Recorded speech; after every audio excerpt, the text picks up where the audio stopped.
Nuevo asalto a la valla de Melilla. Después de lo que ocurrió ayer y de que las consecuencias fueron cero, los inmigrantes ilegales han vuelto a asaltar la valla de Melilla con consecuencias igualmente cero. La pregunta es, ¿hasta cuándo? Hay cerca de 4.000 inmigrantes subsaharianos en el otro lado de la frontera esperando para saltar. Lo lógico es que salten. ¿Cuál va a ser la respuesta por parte del gobierno español? ¿Existe Frontex?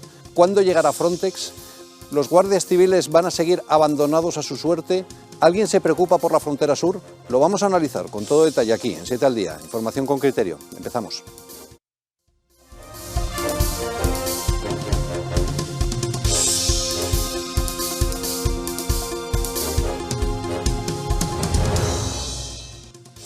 Bueno, pues después de que el presidente Pedro Sánchez decidiera a dar un giro de 180 grados y decidir enviar armamento y material ofensivo a Ucrania, en la izquierda radical hay una división. Yolanda Díaz apoya al presidente, mientras que Ione Belarra se marca distancia.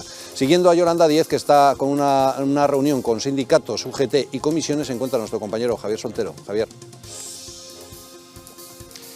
Así es, la vicepresidenta del Gobierno y actual ministra de Trabajo se encuentra en Sevilla. Es su primera visita a Andalucía para reunirse con los dirigentes de comisiones obreras y UGT para afrontar la reforma laboral. Esta visita se produce en un momento en el que además la izquierda andaluza está totalmente fraccionada y cobra mayor protagonismo el proyecto político personal de Yolanda Díaz, y tan solo 24 horas después de ese incómodo momento vivido en el Congreso de los Diputados tras el anuncio de Pedro Sánchez de enviar armamento a Ucrania para defenderse de Rusia, una decisión que ha levantado ampollas dentro de Podemos. En unos minutos conoceremos la opinión de Yolanda Díaz, que nos ha comentado qué es lo que piensan dentro de Podemos sobre esta decisión de Pedro Sánchez. Será aquí en 7 al día.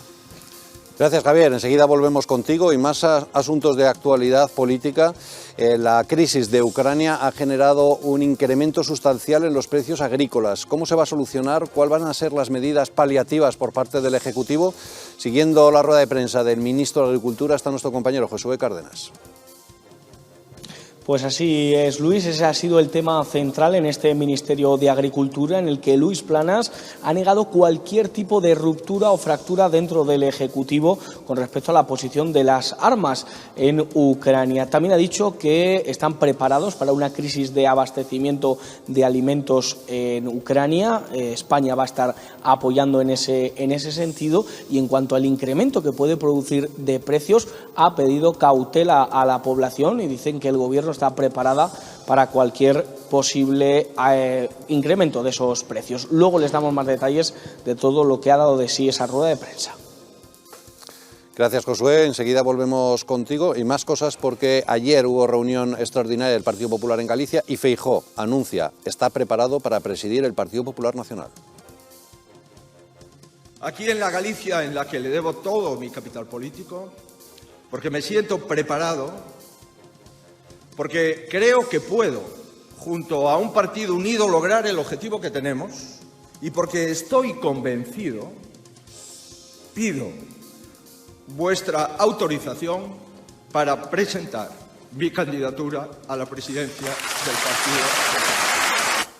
Y nos vamos en directo a Melilla con nuestra compañera Sara Ouchen, que se encuentra en el Centro de Atención de Inmigrantes. Sara, adelante. Pues aquí estoy en Melilla, que acaba de ocurrir otro salto masivo a la valla esta misma madrugada. Recordemos que ayer habían intentado saltar 2.500 y hoy, de vuelta a las 7:30 de la mañana, lo han intentado 1.200. 350 personas subsaharianas han logrado entrar, se encuentran en el CETI y han resultado heridos varios agentes de la Guardia Civil. Recordemos también que ayer se han actualizado los datos. Han sido 25 agentes de la Guardia Civil los que han sido heridos y 2 policías nacionales. También en esta ocasión, en este salto que ha sido, según dicen agentes de la Guardia Civil, más agresivo que el de ayer, han resultado heridos muchos agentes, como decía, y ahora actualmente la delegada del Gobierno está haciendo una breve valoración que os haremos llegar en breves momentos. Gracias, Sara. En cuanto haya alguna novedad volvemos contigo. Y más cosas, porque toda la atención informativa se centra en Ucrania, en la invasión de Rusia. Siguiendo todos los detalles se encuentra nuestra compañera Lucía Bajo. Buenos días. Hoy jueves 3 de marzo es el 8º día desde que Rusia invadió Ucrania. Tras una noche de fuertes bombardeos en Kiev, Rusia consigue el control de Gerson y avanza hacia Odesa. Las redes sociales están incendiadas y no paran de compartir imágenes. Por ejemplo, Guerra Rusia ha compartido este vídeo donde se ve una explosión cercana a una estación de metro. Recordamos que es en los metros donde se refugia la población ucraniana. En estas imágenes de la misma cuenta pueden observar cómo ha quedado el barrio residencial de Zitomir, completamente destrozado tras los ataques rusos. Está cerca de un hospital y entre los escombros hay varios muertos y desaparecidos. La ministra de Defensa, Margarita Robles, ha anunciado que España enviará mañana viernes 2 aviones con material ofensivo, concretamente 1.370 granadas contra carros, 700.000 cartuchos de fusiles y ametralladoras. Hoy, Ucrania y Rusia mantendrán una segunda ronda de negociaciones en Bielorrusia para intentar conseguir el alto al fuego. Nosotros desde 7NN les iremos contando la última hora del conflicto entre Ucrania y Rusia.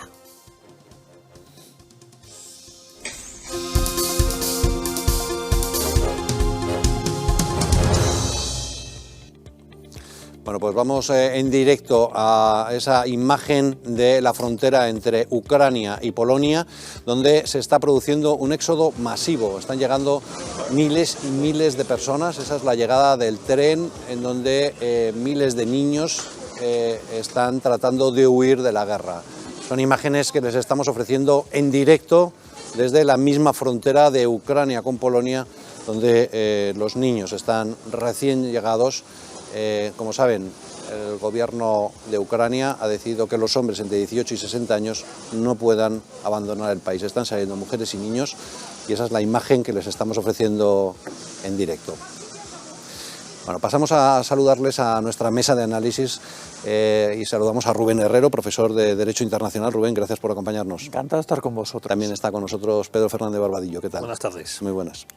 Bueno, pues, ¿cuál es vuestro primer análisis de esta situación? Ya estamos en un 8º día de guerra, parecía que iba a ser una operación puntual de fin de semana y esto se alarga y no parece que tenga fin. Parecía, pero los sueños son. Putin abandonó hace mucho tiempo la categoría de hombre de Estado y se convirtió en un hombre de Estado enajenado que practica políticas exteriores aventureras al servicio de sus ideas, sus emociones y sus sentimientos. Una política exterior tiene que estar al servicio de los intereses nacionales y no ir más allá de sus intereses nacionales.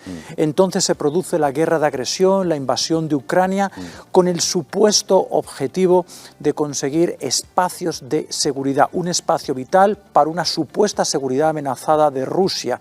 Todo esto se adorna con un argumento estrambótico de la desnazificación de Ucrania que es ya dantesco. Total. ¿Qué sucede con Putin? Cree que va a ser un seek and destroy, buscar y destruir a Zelensky, colocar un gobierno títere y entonces desde una posición de inmensa fuerza negociar el nuevo estatus de Ucrania. Es que probablemente ese era el plan A, ¿no? Probablemente esperaba que la Unión Europea mirara para otro lado, que es lo que hizo al principio, que Estados Unidos se quedara también mirando para Cuenca y que la población ucraniana tampoco respondiera. Y resulta que la población ucraniana ha respondido con una firmeza increíble, que la Unión Europea ha despertado y que Estados Unidos sigue teniendo hegemonía mundial. Claro, lo que sucede es que Estados Unidos sigue siendo una superpotencia, claro. Lo que ya no es Rusia. Estamos viendo una invasión desastrosa, con tropas de reemplazo, comida caducada, módulos de comunicación infantiles prácticamente. ¿Qué sucede? Tienen más potencia de fuego que Ucrania y de ahí que consigan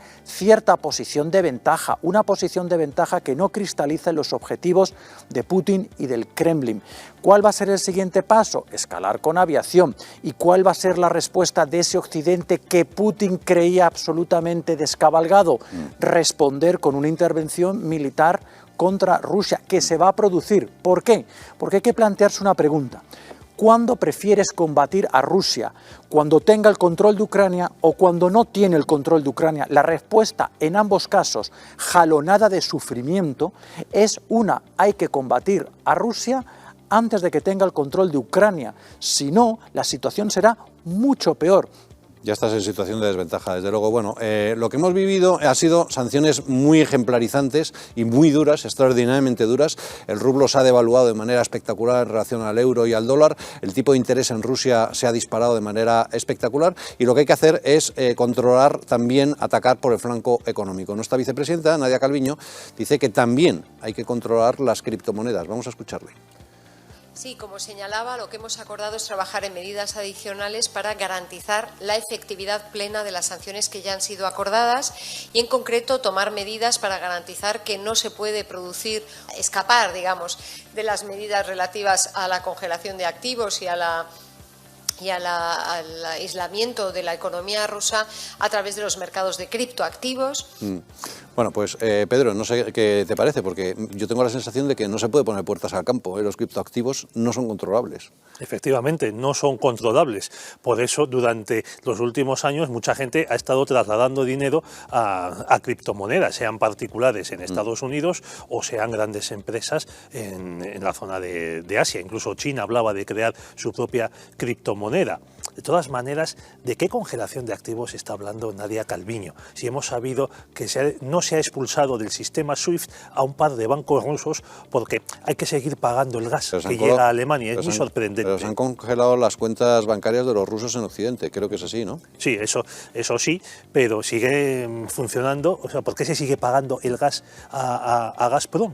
A la empresa esta rusa en la que trabaja, por cierto, porque hace mucho frío y los alemanes no están dispuestos a renunciar a su estado de bienestar. Bueno, pero eso te indica que pese a que hay un estado de cuasi guerra entre Rusia y la Unión Europea, todavía no está declarada, Rusia sigue vendiendo gas a Alemania y Alemania sigue comprando el gas y pagándolo. Enseguida vamos a hablar sobre la posición diplomática de Francia, que me ha sorprendido muchísimo, pero Rubén, te quería preguntar sobre lo que ocurrió ayer con un caza rumano. Estaba en el Mar Negro, desapareció y hay quien dice que ahora sí hay un motivo de la OTAN para intervenir.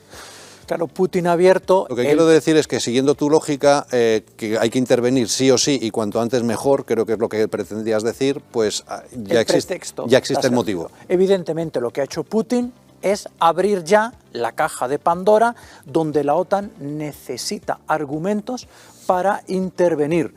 Este argumento del caza rumano desaparecido, Rumanía puede invocar el artículo 4, señalar que ha sido agredida por fuego enemigo ruso y a partir de aquí la OTAN ya tiene la vía para entrar, porque lo que ha de ser es una operación OTAN, evidentemente, con liderazgo y tripulación estadounidense. Pero lo que no puede pasar en este conflicto es que soldados con bandera de sus respectivos estados combatan, porque entonces pasa a ser un conflicto bilateral, multilateral o, si es con el caso de Estados Unidos, guerra mundial. ¿Qué sucede? Bajo bandera OTAN, interponiendo esta cuestión del caza rumano o cualquier otra, se está habilitando la operación OTAN que se va a producir. ¿Cuál es la otra vía para la intervención OTAN? Que el Consejo de Seguridad, donde está Rusia, es verdad, con derecho de voto, ante las violaciones sistemáticas del derecho de la guerra y derechos humanos, habilite una intervención en Ucrania. Eso no va a ocurrir, Rubén. Bueno, eso es imposible, es un wishful thinking. Evidentemente, estando Rusia tiene derecho de voto y de veto. No, pero nunca va a ocurrir. No, pero lo que estoy diciendo es las posibilidades de intervención OTAN. Sí. Por tanto, cuando un Estado miembro de OTAN, como el que tú acabas de señalar, invoque artículo 4, sí, que también lo van a invocar las repúblicas bálticas en nada, en estos momentos la OTAN estará habilitada para intervenir y, por supuesto, derrotar sin paliativos al malnutrido ejército ruso. Ahora mismo el balance es de 2.000 bajas civiles en Ucrania, 500 bajas militares por parte de Rusia. Es una guerra de agresión con crímenes contra la humanidad, es claro, que es básico. Claro. Es que está recorriendo la Convención de Ginebra, todos los delitos, crímenes contra la humanidad, crímenes de lesa humanidad, guerra de agresión, los tiene todos Putin. Que si esto fuese un entorno jerárquico... Lo que pasa es que ahora lo que necesitas es que te den la razón y desde luego el Consejo de Seguridad no es el lugar y el Tribunal Penal Internacional a lo mejor, claro, igual resuelve... No, para este tema no existe. Igual resuelve dentro de 5 años que no da lo mismo. No, solamente podrá detener a Putin cuando éste sea detenido, o sea, o cuando éste caiga en desgracia. Nunca no pueden ir a por él estando él en el poder. Pedro, hay un empresario que ha ofrecido $1 millón por la cabeza de Putin. ¿Tú crees que cada vez ahora empieza a tener el suelo un poco más inestable inestable? No, esto es la típica tontería. Es un empresario ruso afincado en Estados Unidos, que yo lo que creo es que quiere quedar a salvo de cualquier tipo de sanción, demostrando su nuevo patriotismo anti-Putin, y por eso esta oferta tomada del viejo oeste. ¿Pero qué pasa si a Putin realmente se vuelve loco de verdad y está a punto de apretar el botón rojo? No, yo creo que... ¿Tú no crees que es posible un golpe de Estado interno? Eso podría ser posible, pero vamos a ver, Putin no va a apretar el botón rojo porque, entre otras cosas, están los mecanismos que hay en Estados Unidos y en Rusia para que no pase esto, o sea, que alguien se vuelva loco, o sea, teléfono rojo, volamos hacia Moscú, esa película de Peter Sellers, se produzcan. Entonces es una decisión colectiva con muchos pasos en los que se puede detener, bloquear en cualquier momento la activación del armamento nuclear. O sea que no creo que eso pase. Ahora bien, Putin, pues efectivamente, cuanto más se alargue la guerra, como decía Rubén, y más difícil se ponga la victoria, una victoria no solo militar, sino política, más probable es que el régimen ruso sufra un golpe interno, un desgaste que le lleve pues a una crisis de implosión. Rubén, sí, exacto. Ayer entrevistábamos a Chencho Arias y decía que la única posibilidad de que esto pare es que el número de bajas por parte de Rusia sea muy alto y por lo tanto el desprestigio de Putin sea insoportable. Putin de momento se está dirigiendo hacia su población con violencia. El disenso crece, ese disenso que no tenía es creciente y se está multiplicando. Claro. Las bajas rusas juegan en contra de Putin, sí, pero las bajas ucranianas empiezan a ser insoportables e inasumibles. Y en cuanto se produzca la escalada militar de Rusia en Ucrania, va a haber intervención OTAN. Y entonces es cuando Putin, un líder absolutamente enajenado en estos momentos, puede empezar a hacer movimientos muy peligrosos que lleven al golpe de Estado o al magnicidio por parte de su círculo interno, que yo estoy seguro que en este momento pero a lo mejor el alto Estado Mayor está hablando con Estados Unidos. Pero a lo mejor tiene un mecanismo, Rubén, a lo mejor tiene un mecanismo para infligir daños sin generar baja. Por ejemplo, ya sabemos que en Mariópolis lo que ha hecho ha sido cerrar el agua, la luz y la calefacción. Es decir, ha dejado a toda la ciudad a la intemperie. ¿Y qué les va a pasar? ¿Se han muerto? No, pero están sufriendo mucho. ¿Van a morir? Bueno, si se alarga, por supuesto. Van a morir. Si se alarga, ¿Cuánto por supuesto. puede soportar pero 24 esas bajas ucranianas? Pero 24 horas pueden aguantar muy mal, pero podrían aguantar. Sí. Lo que quiero decir es que a lo mejor el planteamiento de Putin es más inteligente y en vez de provocar bajas, lo que provoca es sufrimiento, que aparentemente se nota menos. Putin se ha apartado por completo del proceso de toma de decisiones racional que debe tener todo hombre de Estado. En este momento ya no hay racionalidad en sus decisiones. Por supuesto que el sufrimiento forma parte de cualquier escenario de ahora hasta el final de esta guerra de agresión. Y entonces ya Putin lo que va a hacer es tomar unas decisiones que le alejan cada vez más de la realidad, que le alejan cada vez más de la supuesta victoria que opera en su cabeza, que eso sí que es un wishful thinking absoluto, porque aquí no va a ganar Putin, y Putin lo que va a conseguir es, en el mejor de los casos, quedar como un líder apestado internacional y en el peor, detenido, y en un escenario mucho peor para su integridad física, un magnicidio. Y desde luego Rusia de esta guerra de agresión sale con una debilidad internacional extrema. Ya no era superpotencia, era potencia alta relevante por armamento nuclear.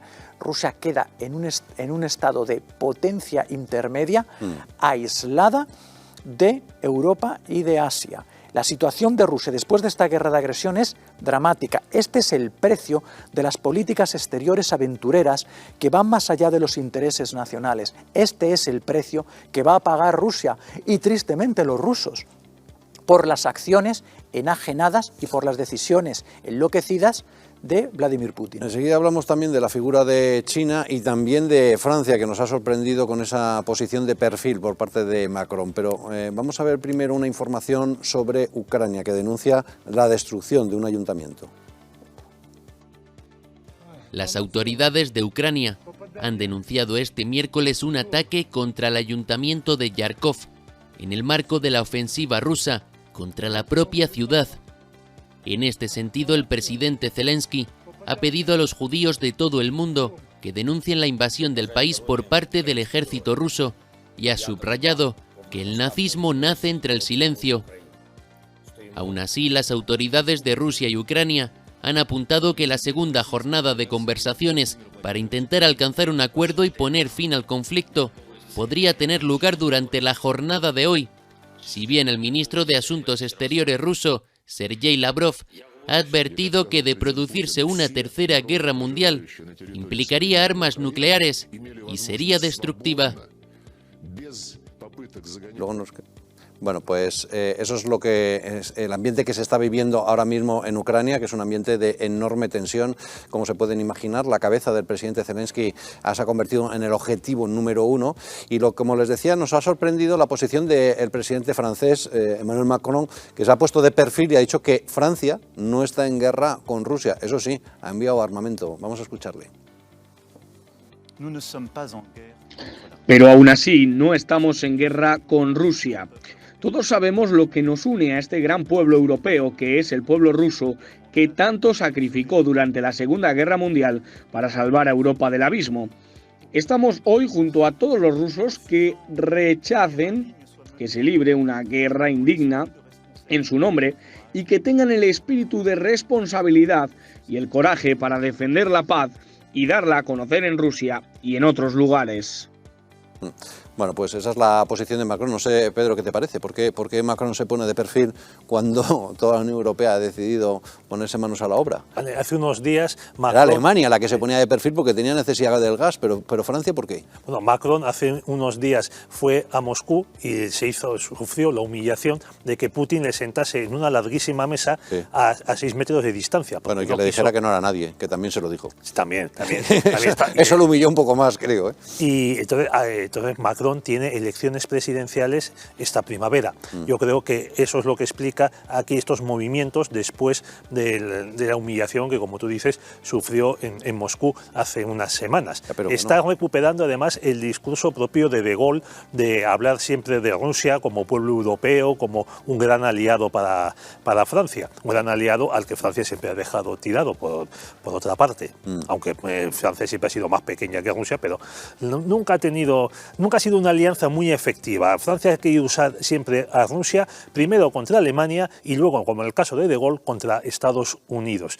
Y claro, como te digo, es recuperar este discurso golista y a la vez pues, presentarse como un hombre de Estado frente a estas elecciones que van a ser también en unas semanas. Ya, pero yo sigo sin entenderlo. No estamos en guerra con Rusia, pero enviamos armas a Ucrania para que combatan contra los rusos. Bueno, pero es esta situación del derecho internacional en el que si no hay una declaración de guerra explícita, pues entonces si no hay esa declaración obligaría a una serie de medidas tan fuertes que los países no quieren tomarla. Por eso prefieren este tipo de guerras por debajo de la mesa, estas guerras, digamos, semiocultas, igual que pasó en las intervenciones de Estados Unidos en Irak y en Afganistán. No hubo declaraciones de guerra expresas por parte de Estados Unidos, claro. O la intervención de la OTAN en Libia, que luego fue un desastre absoluto. Pues en el caso de Estados Unidos con Afganistán se invocó el derecho a la legítima defensa,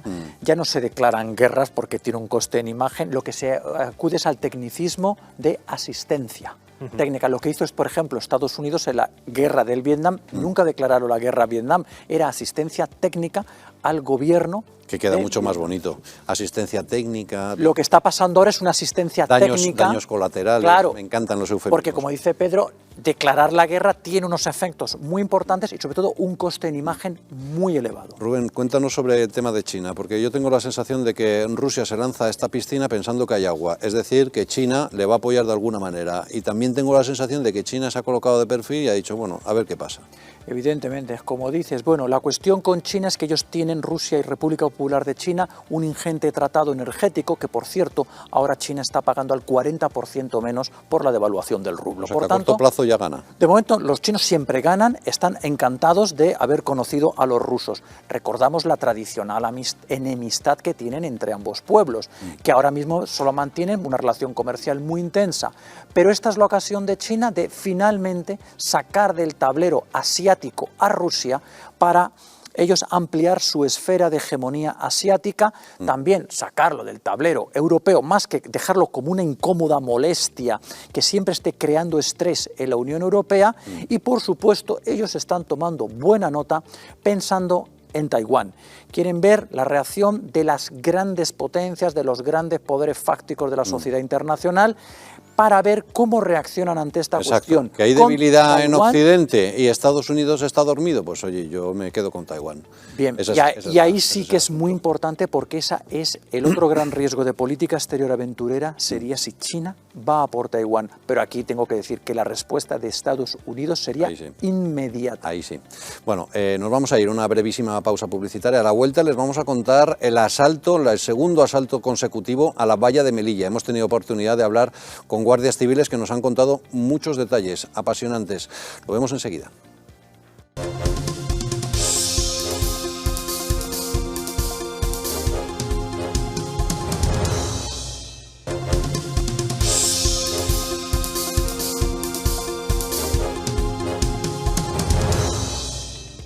Rusia amenaza con una guerra nuclear devastadora. La gran amenaza es el botón nuclear. Si ese botón se apretara, sería prácticamente el fin del mundo. Vamos a ver esa amenaza por parte del gobierno ruso.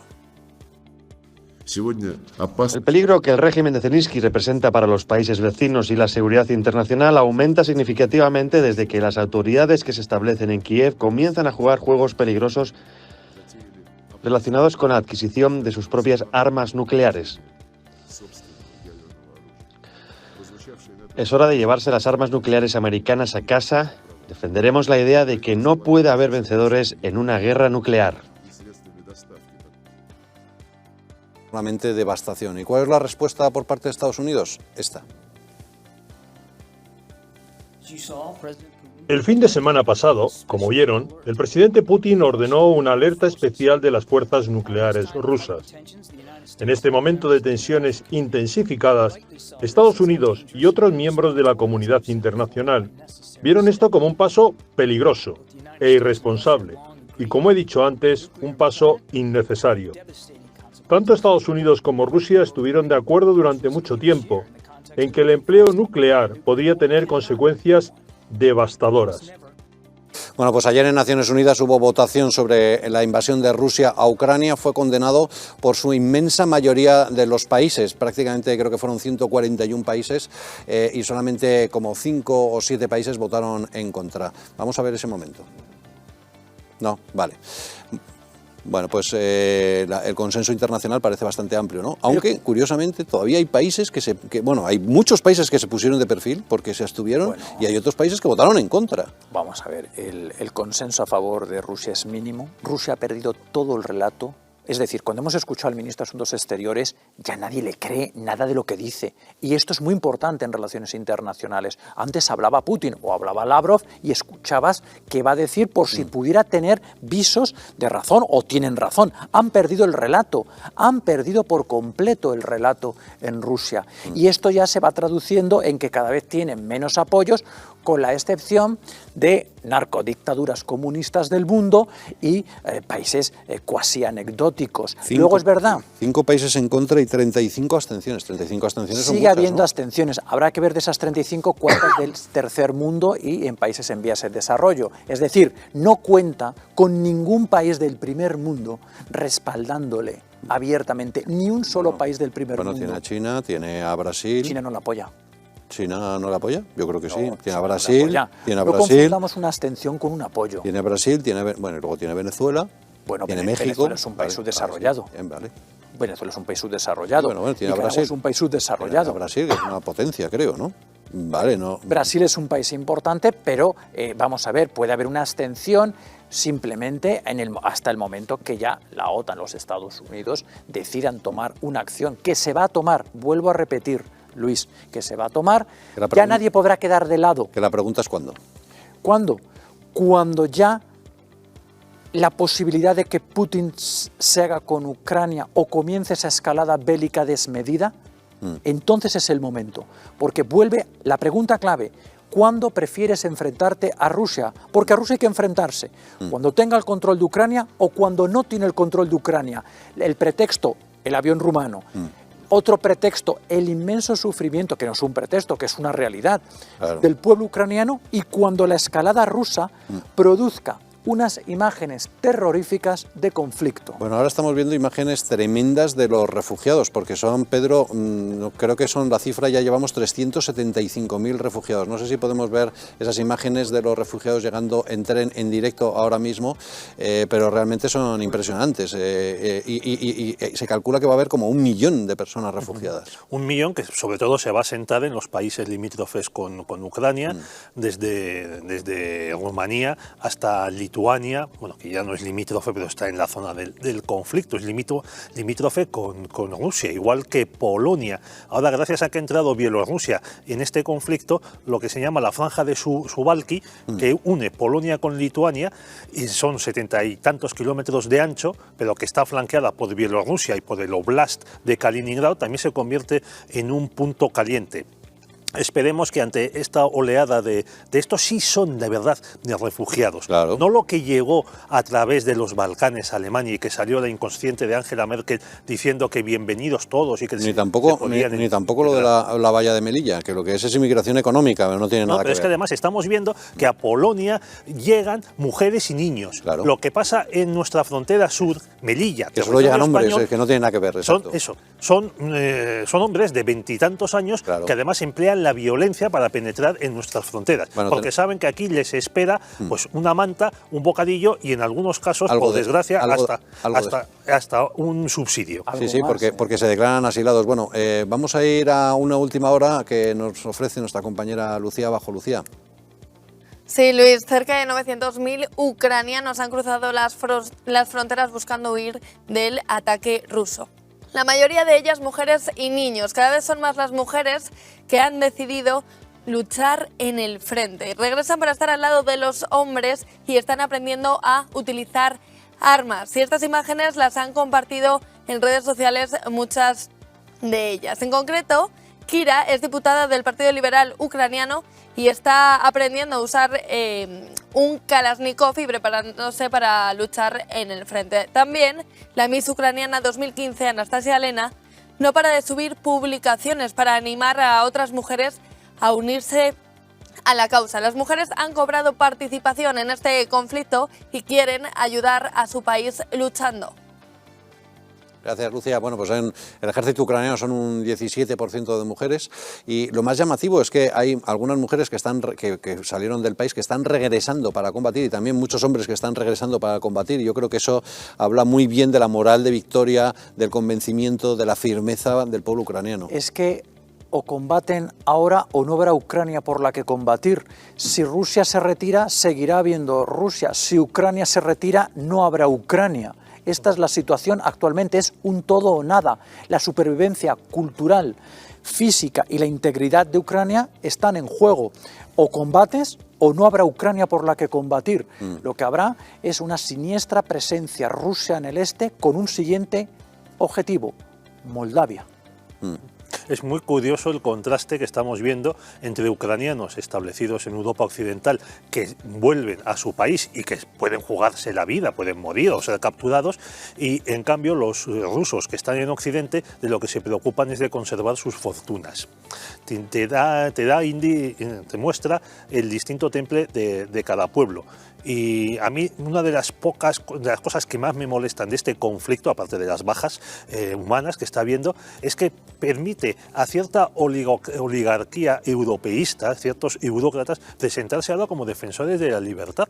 Estamos viendo que doña Ursula von der Leyen, que hace unos meses decía que había que plantearse la inoculación obligatoria del COVID, ahora va de defensora de la libertad. No deja de ser muy paradójico que estos eurócratas, estos déspotas que tenemos, los estamos sufriendo, que han dejado abandonados a España e Italia y a Grecia frente a la inmigración de Marruecos, de Libia y de Turquía, en la que están implicados los gobiernos de esos países, ahora vayan de defensores de la libertad. No sé si tiene mucho que ver, Rubén, el gas que llega a Alemania. Exacto. Bueno, en Alemania tiene que ver. Sí, exacto. Y por cierto, habéis visto también el cambio de opinión, que era toda una farsa contra Polonia y contra Hungría. Vamos a ver ahora votaciones en la Unión Europea. Vamos a ver cómo ahora el relato, se ha acabado el relato contra la energía nuclear. Y esto termina con el relato contra Polonia y contra Hungría. Y de la acogida. vida, porque dicen, no, es que ustedes son racistas, oiga que no, que estamos acogiendo además a 1 millón de personas, que se dice pronto, ¿no? 1 millón de personas, que se dice pronto.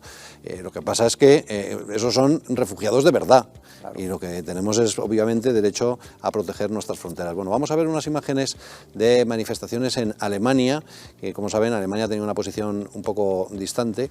Ahí estamos viendo esas imágenes, comparando a Putin con Hitler, como ven.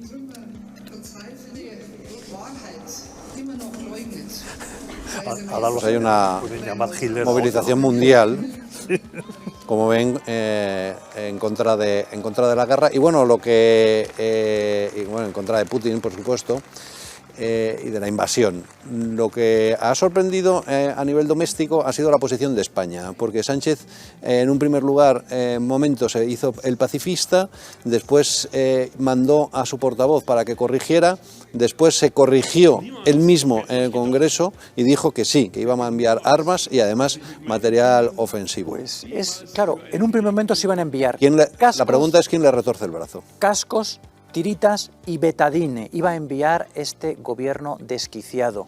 Pero claro, en su propio gobierno están no solo los enemigos de España, sino los enemigos de Ucrania, los amigos de Rusia y los amigos de los países, las narcodictaduras comunistas que apoyan a Rusia. Entonces, al principio, bueno, como siempre, ahora el pacifismo, que esto parece que suena muy bien. No a la guerra. Evidentemente, al día siguiente, como le pasa siempre a este gobierno, al día siguiente eres miembro OTAN, eres aliado estratégico de Estados Unidos, eres miembro de Unión Europea, el teléfono al rojo vivo, bueno, el poco teléfono que ya le llaman a Pedro Sánchez, pero el suficiente para decirle, te adhieres a la posición OTAN y Unión Europea.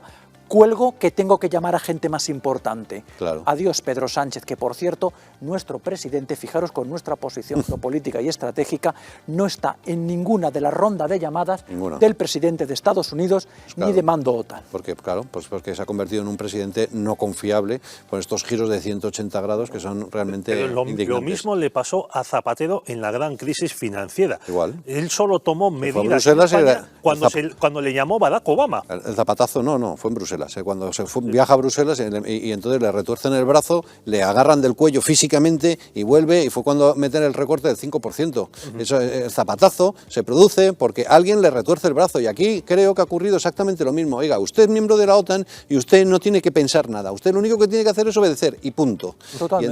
Y entonces se produce ese giro de 180 grados que, hombre, está muy bien corregirse, pero está fatal lanzar una imagen a la opinión pública internacional de no tengo criterio, no soy nadie, no soy una potencia, ni aspiro a serlo. ¿Y quiénes son tus socios de gobierno, Luis? Exacto. Es que estás apoyado por comunistas y por filoterroristas. Y luego otro tema interesante me parece es la división interna dentro de Podemos. Como Yolanda Díaz está de acuerdo, pero sin embargo Belarra no lo está. Pero ¿me permitís que hablemos con un abogado que es Ricardo Bocanegra? ¿Lo tenemos? Sí. Bueno, Ricardo Bocanegra es experto en asesorar a inmigrantes rusos en España y se puede imaginar que están muy preocupados porque la decisión de la Unión Europea ha sido congelar las cuentas bancarias de todos los rusos en el espacio europeo. Ricardo, gracias por acompañarnos. Encantado. Mucho gusto. ¿Usted cree que ha sido una decisión exagerada? Bueno, antes que nada, tengo que decir que soy abogado experto en extranjería, es decir, no solamente ruso, sino de todas las nacionalidades, entre ellos los rusos. En cuanto a la medida, hombre, todas las medidas son pocas contra esta barbarie, contra este crimen que se está haciendo. Lo que pasa es que, como todo en la vida, pagan justos por pecadores. Es decir, que yo... Aquí en Marbella, en la Costa del Sol, la inmensa mayoría de los rusos son familias con hijos, los padres son empresarios o profesionales en Moscú o en Rusia, en cualquier caso. Las familias viven aquí en Marbella, en la Costa del Sol, los niños van a los colegios, gente muy normal, de un poder adquisitivo medio alto, no necesariamente multimillonarios en absoluto, puede haber 4, pero la inmensa mayoría, el 99% de los rusos residentes en la Costa del Sol y en Marbella son gente de un poder medio alto, pero gente muy arraigada aquí, y para ellos es un gran perjuicio las sanciones económicas, porque claro, tienen que pagar colegios, tienen que pagar la comunidad de propietarios, tiene que sostenerse en definitiva, y el hecho de que las tarjetas de crédito de los bancos rusos hayan quedado paralizadas en estos momentos, hayan quedado congeladas, que las transferencias de Rusia al exterior por parte de la mayoría de los bancos también hayan quedado prohibidas, pues esto supone un perjuicio enorme para los muchos residentes rusos que viven aquí, que por cierto sienten una gran vergüenza y están muy indignados con Putin, con lo que se está haciendo, por lo menos los que me hablan a mí. Yo no sé si habrá alguno, pero vamos, yo con todos los que he hablado coinciden en que es una barbaridad lo que se está haciendo y que están pagando el pato, pues justo por pecadores. Le iba a preguntar precisamente por eso, ¿a quién responsabilizan? Si a la Unión Europea, que ha impuesto esas medidas restrictivas que les afectan, o a Putin, que es el que ha provocado todo este lío. Yo con los que hablo, al que culpabilizan de todo es a Putin. Hay una gran indignación, cabreo creciente por parte de todos. Y, en fin, realmente, hombre, las sanciones, por otra parte, son inevitables. Lo que es deseable es que se procure que vayan dirigidas a los culpables o a los círculos más próximos a Putin, pero que no se haga de una forma absolutamente generalizada, porque el perjuicio de muchísima gente inocente, en definitiva, pues es grande, ¿no? Pues señor Bocanegra, gracias por atendernos. Un saludo. Igualmente, buena jornada. Bueno, pues un último titular. ¿Cuál va a ser el próximo futuro, los próximos días? ¿Cuál es vuestra expectativa? Bueno, yo, saliéndome un poco de tu propuesta, mi titular sería a ver cuándo la Unión Europea aplica esta dureza a Marruecos. Sería, porque no se congelan en la Unión Europea pues las cuentas y la fortuna de Mohamed VI. No estaría mal, ¿no? Bueno, respecto a la guerra de agresión de Rusia, el escenario posible o más posible en esta situación, al margen ya del proceso de toma de decisiones racional que ha empezado Putin, es una intervención militar OTAN contra las fuerzas rusas. Evidentemente, este escenario tiene como resultado fijo e inevitable la derrota del ejército ruso. Y digo en estos momentos, en la situación creada por Putin. Esta es la situación que yo creo va a suceder en la guerra de agresión de Rusia contra Ucrania. Pues cuanto antes ocurra mejor, porque antes solucionamos el problema y menos sufrimiento habrá. Por supuesto. En cualquier caso, habrá sufrimiento.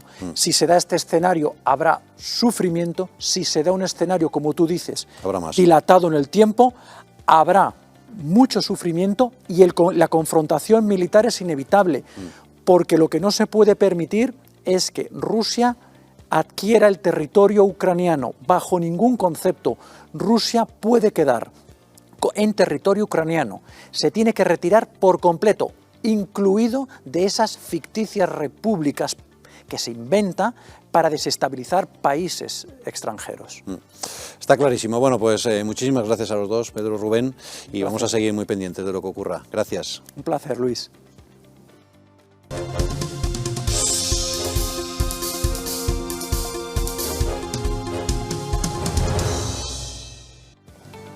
Bueno, pues abrimos página nacional para hablarles de muchas cosas. La primera es que, como les hemos ido adelantando a lo largo de este informativo, se ha producido una segunda avalancha en la valla de Melilla. Pero es que además ayer conocimos la decisión de la Fiscalía de dar carpetazo a la investigación sobre el presunto delito fiscal del rey emérito Juan Carlos. Tiene todos los detalles nuestra compañera Lucía Bajo. Vale, pues enseguida les contamos esos detalles y antes saludamos a nuestra mesa de análisis. Patricia Sanz, ¿qué tal? Muy buenos días. ¿Qué tal, Luis? ¿Cómo estás? También nos acompaña Antonio Muro, ¿qué tal? Muy buenos días. Muy buenos días, Luis, ¿cómo estamos? Bueno, ahora mismo, Antonio, está prevista una rueda de prensa de la Agencia Europea del Medicamento. ¿Hay alguna previsión? Sí, bueno, ayer se entró en vigor el nuevo reglamento que le da más poderes a la Agencia Europea del Medicamento. Estamos a la espera de esa comparecencia, de las conclusiones, pero yo supongo que será un poco explicar el alcance de este nuevo reglamento, que como decimos le va a dar un mayor poder a nivel europeo sobre la distribución de medicamentos, la compra de medicamentos en caso de pandemia. Es decir, reforzar o poner por escrito de una manera reglada lo que se ha venido haciendo Eso ya existía, a lo largo de la pandemia. Sí, pero la Agencia Europea tenía capacidad, por ejemplo, para ordenar o para prohibir en todo el espacio. Pero la pandemia ha obligado a ir tomando medidas, sobre todo en el tema de la compra y de la mutualización de la compra, y bueno, pues supongo que eso será lo que vayan a explicar cómo va a quedar para próximos eventos. Ojalá no los haya, pero por si acaso ocurrieran.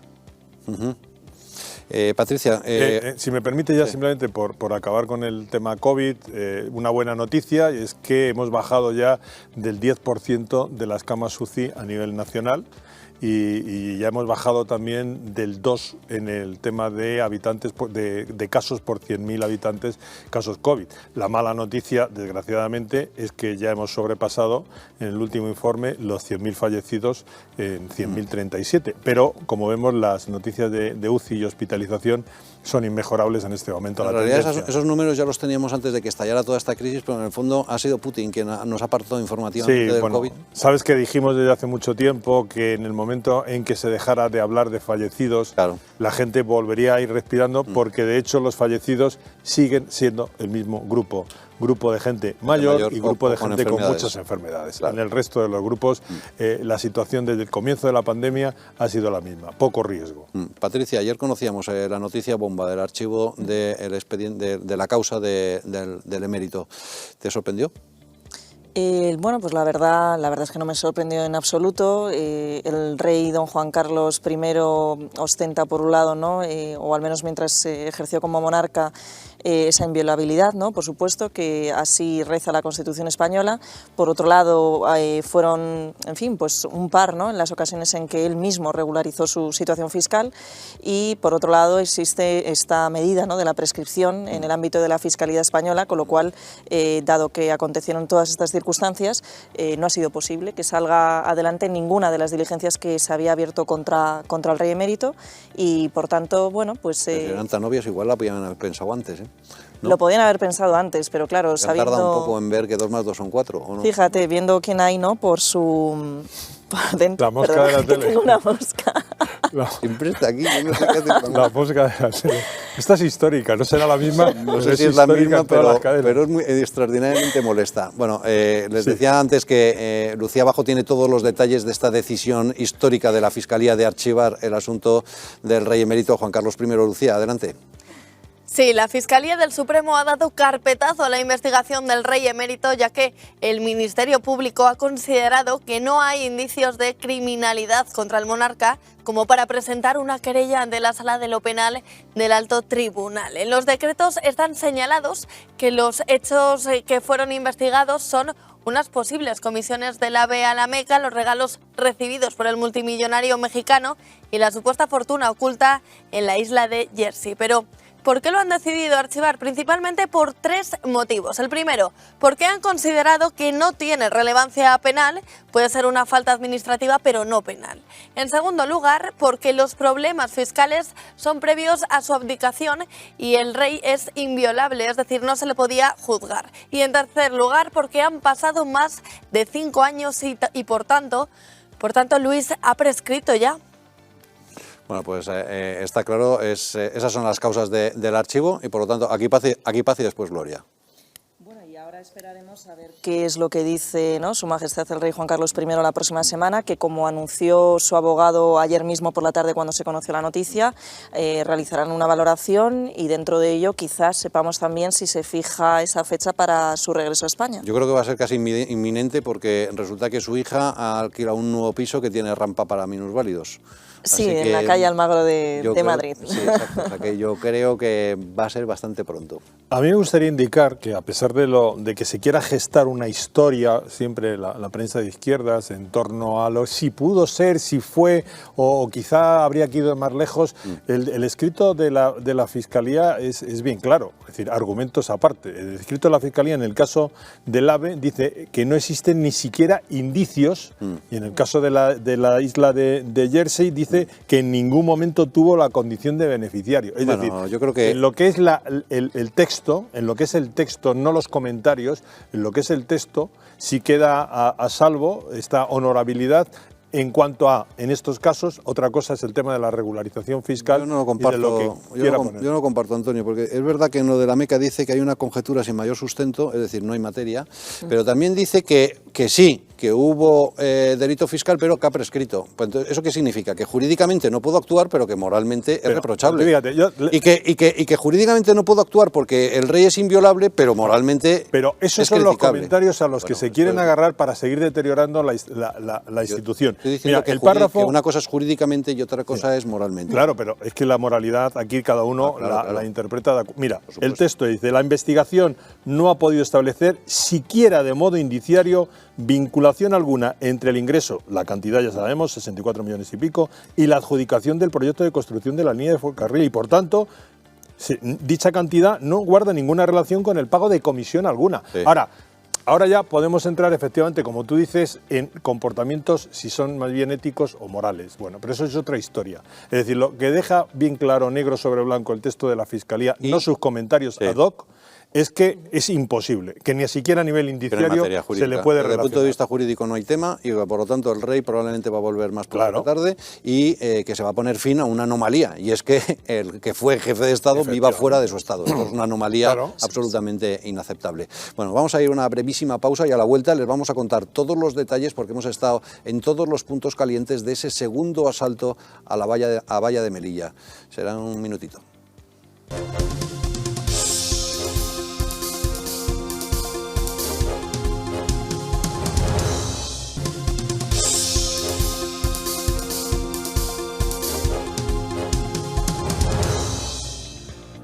Pues ayer en el programa de la alternativa de 7NN les ofrecimos una exclusiva potente. Es un audio donde aparecen Villarejo y la actual fiscal general del Estado, Dolores Delgado, donde se ve el compadreo, el buen rollo entre ambos y donde ambos dicen que lo importante es la fidelidad y la lealtad al clan, como lo están escuchando. Oigan. Tiempos hay que dejar muy claro dónde está cada uno. El problema es mucho pastor. Yo solo digo al Gordo, sabes que le quiero mucho, pero Gordo, estás en between siempre y no me gusta tu estilo. Tienes que estar o en un lado o en otro. No vale ser que vaya de correr y de luego primero me voy a ver que les hago a Pepito y luego te lo cuento, luego al otro, porque te pillo a la cuarta o quinta. O sea, tienes que estar conmigo. ¿Por qué? Porque hace poco le han ido a cortar la cabeza, bueno, me han cortado 1000 veces, pero la última vez, y me tiré como una pantera, lo mismo que me tiré a favor de Carlos.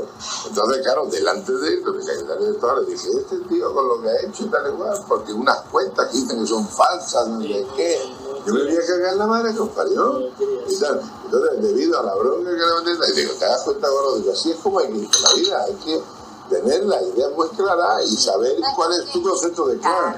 Pero él es un superviviente. Porque la coyuntura pasa.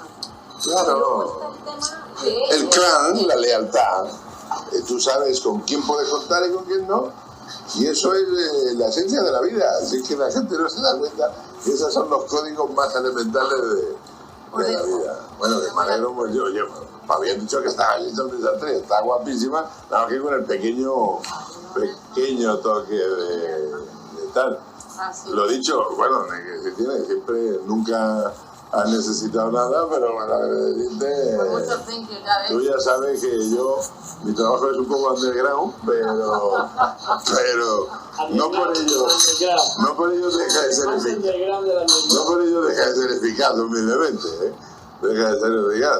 Por ello supongo que todos los cometidos son importantes, porque al final son piezas de un mismo engranaje. Para que los engranajes funcionen, a veces a unos nos toca estar en un sitio, a otros no, ¿sabes cuál es el problema? Cuando se entremezclan debidamente. Totalmente. Guapísima. Que cuánto me alegro de verte también, ¿no? Cómo exagera la gente. Fíjate tú también. Bueno, pues Villarejo dice que lo importante en la vida es la lealtad al clan. Dolores Delgado le dice que lo importante, que reconoce, perdón, Villarejo, que él se dedica al underground, es decir, al trabajo sucio, a la fontanería. El ex juez Garzón dice que sí, que qué gracioso, que se dedica al underground, que más underground que él no hay nadie. Y quien le ríe las gracias también es la fiscal general, que dice que bueno, que cada uno tiene su papel y que lo importante es remar en la misma dirección.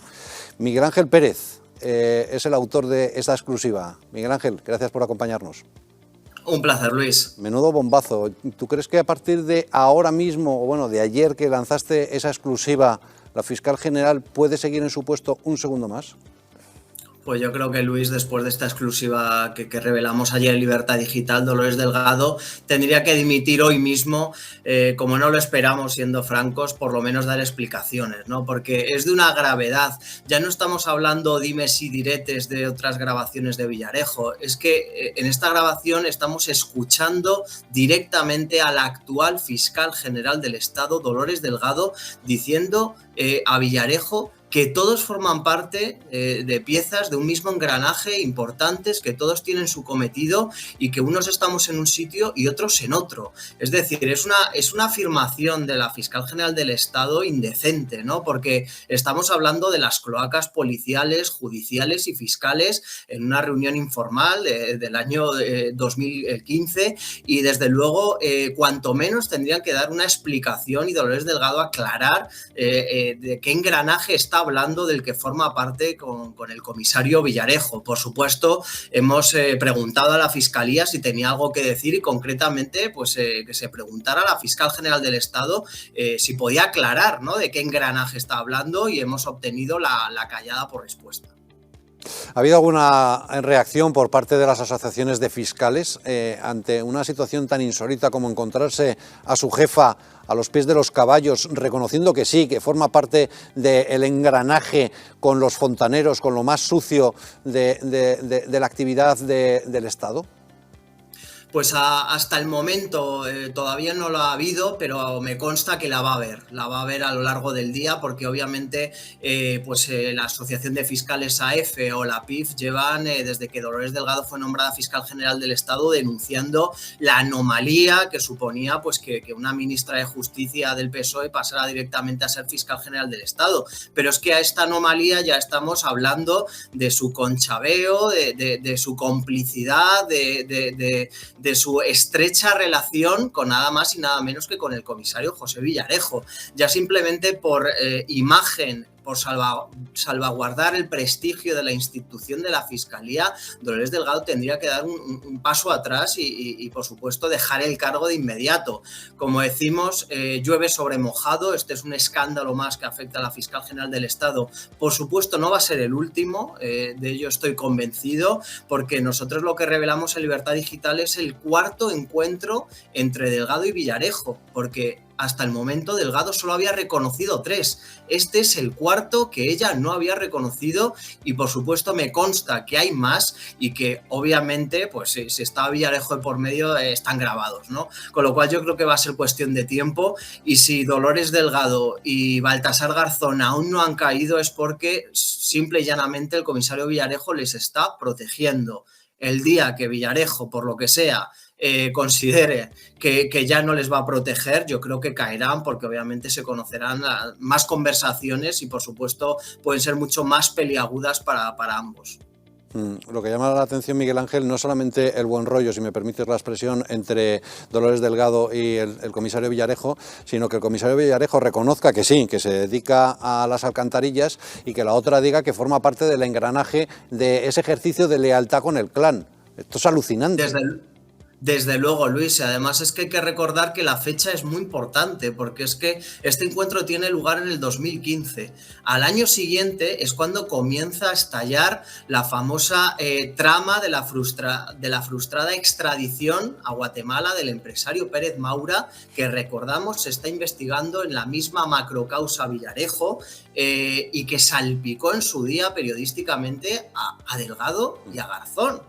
Ambos lo negaron, pero en la documentación que tienen los investigadores aparece una anotación del mago que, según los investigadores, pues es Baltasar Garzón. Le preguntaron directamente a Villarejo en una de esas declaraciones los fiscales y el juez, y él lo negó porque, como digo, les está protegiendo. Pero obviamente hay mucho que aclarar, porque no deja de ser importante que esta reunión tenga lugar pues apenas un año después de esta trama de la frustrada extradición de Pérez Maura, que ya, como digo, periodísticamente ha salpicado a Delgado y Garzón, aunque ellos lo hayan negado hasta el momento.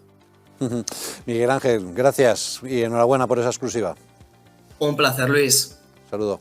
Bueno, pues menudo pelotazo, ¿no? La verdad es que yo me he quedado alucinado. Yo no entiendo muy bien cómo Lola, como la llaman, como la llama Villarejo, sigue todavía en su puesto.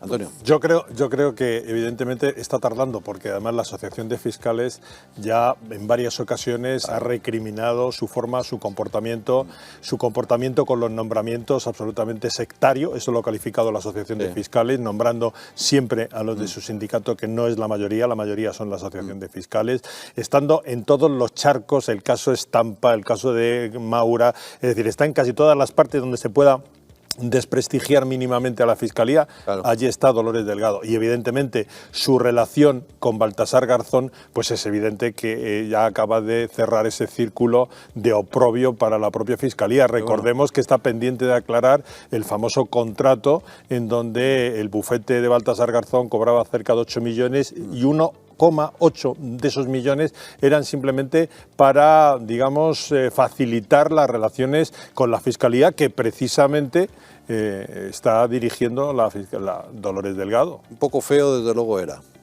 Pero, en fin, todo esto, Patricia, nos lleva a lo de Sánchez, ¿no? ¿De quién depende la Fiscalía? Pues ya está. Efectivamente, lo dejó muy claro, y además es que nos encontramos en un momento en el que, habiendo sabido ya, ¿no?, que el reparto de los órganos constitucionales es absolutamente arbitrario o muy pensado, ¿no?, entre los dos partidos mayoritarios, que encima tengamos que acudir a que además instituciones como la Fiscalía del Estado, bueno, pues se produzcan estas circunstancias, es realmente deleznable para la democracia española. Fíjate que en este momento ya tiene colonizado el Partido Socialista, tiene colonizada la Fiscalía General del Estado, tiene colonizado el Tribunal de Cuentas, en una maniobra, como denunció también en exclusiva Miguel Ángel Pérez con el propio Partido Popular, tiene colonizado ya de cara al año que viene el Tribunal Constitucional. Sí. Es decir, y lo único que le queda es el Consejo General del Poder Judicial, y ya empieza a hablarse de que la nueva disposición del Partido Popular de Feijóo va a ser llegar a acuerdos con el PSOE, y por lo tanto volverá de nuevo el Consejo General del Poder Judicial, con lo cual toda la justicia va a quedar colonizada por el Partido Socialista. Una cosa es pactar con el Partido Socialista y otra cosa es pactar con los underground. Y con los engranajes de los underground. Sí, esto es un escándalo. Es lo realmente grave. Claro, porque oye, en el Partido Socialista ya habrá gente normal y con la que puedes convivir perfectamente, porque España es plural. Pero una cosa es eso y otra cosa es que haya un underground que se haya quedado con las instituciones. Hombre, es inaceptable. Fíjate que aquí la palabra clan es sinónimo de familia. Es alucinante, sí. Es sinónimo de familia, la familia. Estamos todos. ¿Se pedirá alguna dimisión? ¿Se hará caso? Porque quizás probablemente el único que la haga sea Vox, como siempre. Es que han pasado cosas increíbles, porque no es el primer audio que se ha filtrado. Hay un audio donde la propia Dolores Delgado se refería a su entonces compañero de gabinete, señor Marlaska, con palabras durísimas. ¿Puedo contarlo de eso?